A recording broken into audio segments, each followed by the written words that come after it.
केंद्र के कृषि कानून के विरोध में आंदोलन कर रहे किसानों को बड़ा झटका लगा है। केंद्र सरकार ने पहले ही साफ कर दिया है कि वो बिल वापस नहीं लेगी, लेकिन राकेश टिकैत और दूसरे नेता आंदोलन कर रहे हैं। हालांकि अब विपक्ष के नेता भी आंदोलनकारियों का साथ छोड़ रहे हैं। दरअसल एनसीपी प्रमुख शरद पवार का बयान सामने आया है और ये बयान सियासी बाजार में तहलका मचा सकता है। पवार के बयान से आंदोलनकारी नेताओं के साथ साथ विपक्ष में बैठी कांग्रेस और दूसरे नेता भी टेंशन में आ जाएंगे।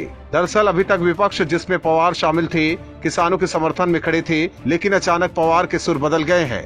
पवार अब केंद्र की मोदी सरकार के समर्थन में आ गए हैं। उन्होंने किसानों को नसीहत दी है कि कृषि कानूनों के खिलाफ प्रदर्शन कर रहे किसानों को केंद्र सरकार से बातचीत करनी चाहिए और आंदोलन को खत्म करना चाहिए। पवार के इस बयान को माना जा रहा है कि वो आंदोलन खत्म करने के पक्ष में खड़े हैं।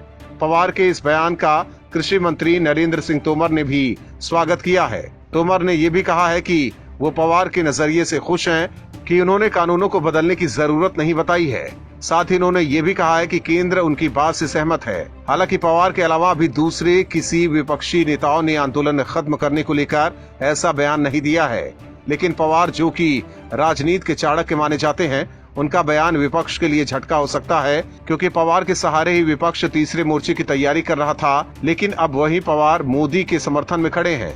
आने वाले दिनों में स्थिति क्लियर होगी कि आखिर पवार के मन में क्या चल रहा है। गौरतलब है कि कृषि कानूनों के विरोध में किसानों का आंदोलन जारी है। सरकार कह चुकी है कि वो कृषि कानूनों को वापस नहीं लेगी, जबकि आंदोलनकारी कृषि बिल को वापस लेने की मांग पर अड़े हुए हैं। हालांकि बीजेपी आरोप लगाती रही है कि ये आंदोलन विपक्ष की सोची समझी साजिश है। वहीं राकेश टिकैत के तंबू में विपक्षी नेताओं का मेला भी देखने को मिला, जिससे बीजेपी के आरोपों पर लोगों को यकीन भी होने लगा है। हालांकि कृषि कानून पर अब विपक्ष भी बिखरने लगा है। Bureau report OMH news. और भी वीडियोस देखने के लिए चैनल को सब्सक्राइब करें और बेल आइकन को दबाएं।